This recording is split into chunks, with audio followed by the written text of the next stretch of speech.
आज मैं आपको एक कहानी सुनाने जा रही हूँ।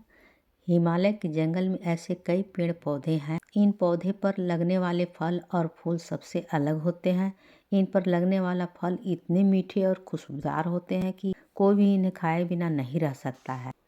ऐसे ही पेड़ एक नदी के किनारे था, जिस पर सारे बंदर अपने राजा के साथ रहा करते थे। बंदरों के राजा का नाम था महाकपि।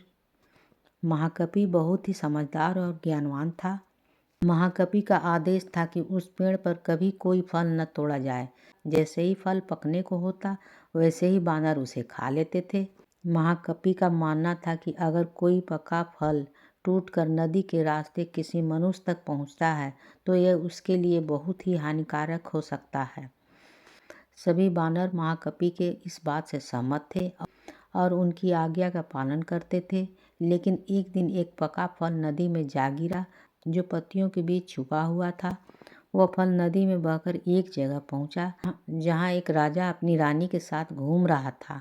फल की खुशबू इतनी अच्छी थी कि आनंदित होकर रानी ने अपनी आंखें बंद कर ली। राजा भी इस खुशबू पर मोहित हो गए। राजा ने अपने आसपास निहारा तो उसे नदी में बहता हुआ फल दिखाई दिया। राजा ने उसे उठाकर अपने सिपाहियों को दिया और कहा कि कोई इसे खाकर देखे कि यह फल कैसा है। एक सिपाही ने उस फल को खाया और कहा कि ये तो बहुत मीठा है। इसके बाद राजा ने भी उस फल को खाया और आनंदित हो उठा। उसने अपने सिपाहियों को उस पेड़ को खोज निकालने का आदेश दिया, जहाँ से यह फल आया था। काफ़ी मेहनत के बाद राजा के सिपाहियों ने पेड़ को खोज निकाला। उन्हें नदी के किनारे वह सुंदर पेड़ नजर आया। उस पर बहुत सारे बानर बैठे हुए थे। सिपाहियों को यह बात पसंद नहीं आई और उन्होंने बानरों को एक एक करके मारना शुरू कर दिया। बानरों को घायल देखकर महाकपि ने समझदारी से काम लिया। उन्हें एक बांस का डंडा पेड़ और पहाड़ी के बीच पुल की तरह लगा दिया। महाकपि ने सभी बानरों को उस पेड़ को छोड़कर पहाड़ी की दूसरी तरफ जाने का आदेश दिया। बानरों ने महाकपि की आज्ञा का पालन किया और वे सभी बांस के सहारे पहाड़ी की दूसरी ओर पहुंच गए।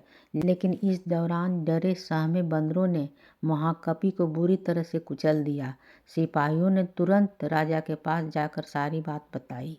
राजा महाकपि की वीरता से बहुत प्रसन्न हुए और सिपाहियों को आदेश दिए कि महाकपि को तुरंत महल लेकर आएं और उसका इलाज करवाएं।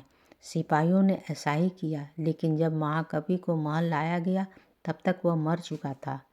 कहानी से सीख: वीरता और समझदारी हमें इतिहास के पन्नों में जगह देती है। साथ ही इस कहानी से ये भी सीख मिलती है कि हर मुश्किल घड़ी में समझदारी से काम लेनी चाहिए। कहानी होती है समाप्त।